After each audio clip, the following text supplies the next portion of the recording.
Hello guys! Welcome back to Becoming Canadian. Another day, another opportunity na naman ang hatid ng vlog na to. Ngayon ang pag-uusapan natin ay kung ano pa ba ang opportunity na pwede niyong pasukan o gawing stepping stone para makarating dito sa Canada. Meron tayong tinatawag na seafoods and fish plant workers under the Temporary Foreign Worker Program. So sa program na to, ito ay seasonal full-time employment. So kapag seasonal, kayo ay magwo-work lang ng 6 months, 8 months, or 9 months. Yung iba, maiisip na ay seasonal lang yan, then mapapauwi ako. Ito ang gawin yung stepping stone para makarating kayo dito. Lalo na doon sa may experience sa seafood and fish plant processing. Dahil ito ay isang magandang opportunity para sa inyo. So pagdating nyo dito, doon na lang kayo magplano ng mga iba nyong dapat applyan para makapag-stay kayo permanently dito sa Canada. So ang processing ng seafood and fish plant worker ay naiiba sa regular processing ng work permit. So ang seafood and fish plant worker ay an exempt sa low wage cap. So meaning pwede silang mag-hire kahit ilang foreign workers ang i-hire. So maganda ito para sa mga employers dahil nga ang seafood and fish plant worker ay kailangan lang nila kung peak season, which is the first peak season is during spring, which is May to June, and the next one is during winter, which is November to December. At meron din silang special processing ng work permit, which is pwede silang ma-eligible sa 30 days lang processing ng work permit kung ang i-offer nilang job ay for 270 days. Ngayon, ang ibibigay kong mga opportunity ay ang seafood and fish plant workers. So, yung employer are allowed to apply for regular LMIA, both for fish and seafood plant workers. So, only the CAP exempt workers, which is ang contract lang ay 270 days or less, ang exempted at pwedeng ma-process ng 30 days. So guys, ihatid ko sa inyo yung mga job opportunity under this program. So yung may mga experience sa inyo sa fish and seafood plant, pwede na kayong mag-apply dito. Ang first job opportunity ay itong fish plant worker na post ito noong October 11, 2022 by Bayi St. Anne Seafoods. So ito ay sa New Brunswick. $15 hourly for 30 to 70 hours per week. Ito ay seasonal employment full-time na inaalaw ng Canada under this category. Makikita nyo, nangangailangan sila ng 100 vacancies. Ito ay verified din ng job bank. Ano ba ang mga job requirements para dito? So, kailangan marunong ka mag-English or marunong ka mag-French, no degree, certificate or diploma. Experience is an asset because kasi maglilinis kayo ng isda dito. Siyempre, kailangan may experience ka sa paglilinis ng isda. Worksite environment, noisy, odors, cold, refrigerated, wet, and damp. At guys, ang good news nito, ito ay may LMIA, available na LMIA. Kung makikita nyo, ito sa listahan ng mga may LMIA, ayan, na-issuean sila ng 98 at 30 positions.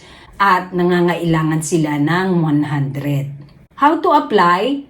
Pwede kayong mag-apply directly sa job bank. Kung meron kayong resume na nagawa sa job bank, katulad nitong nasa video ko na to, ay i-click nyo lang yung apply on job bank.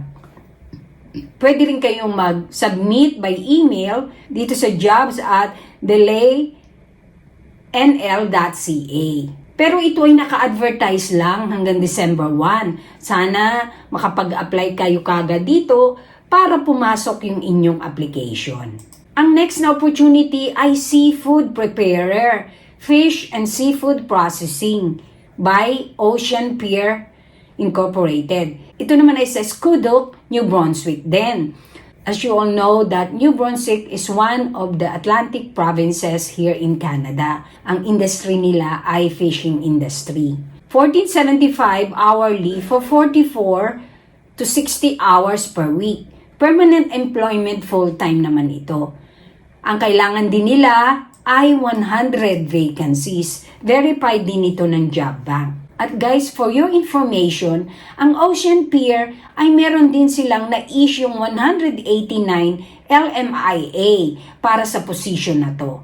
Ano ang mga job requirement? So, English language or French language. Ang education ay secondary or high school graduation certificate or equivalent experience. Experience is an asset. Worksite environment, noisy, odors, hot, cold, refrigerated, and wet damp. So how to apply? Meron din silang apply on Job Bank directly. O kung gusto nyo naman mag-email dito sa operations office at oceanpierincorporated.com.